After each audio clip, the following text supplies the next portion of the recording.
Hey guys, Jimmy D here. Did you get a Spark Foot controller and you don't know how to hook it up?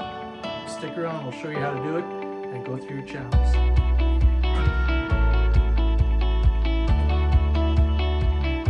Alright, here we go everyone. So we got your Spark controller, the one you just probably got.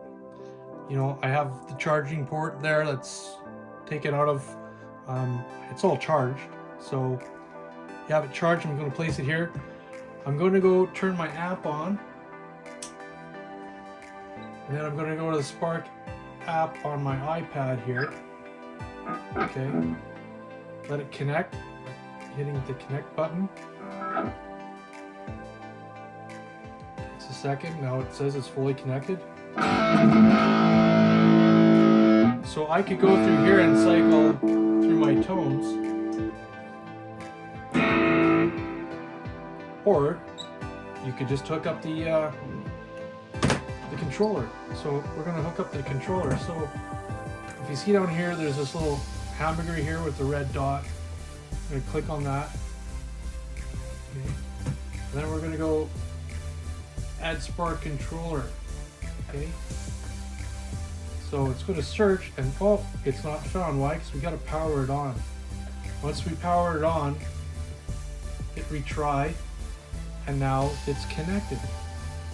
So what we're going to do here is very simple. We're just going to use this to change the channels. Later on we'll go on and do a video where we could actually adjust the pedals. So let's just go through the channels with this.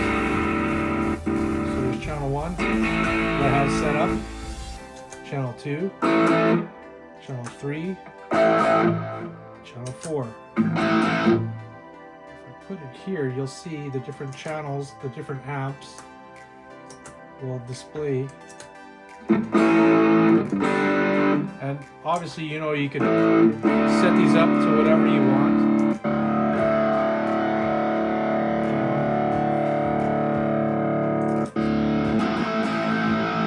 Just a lot of endless possibilities. So that's the easy way to hook it up.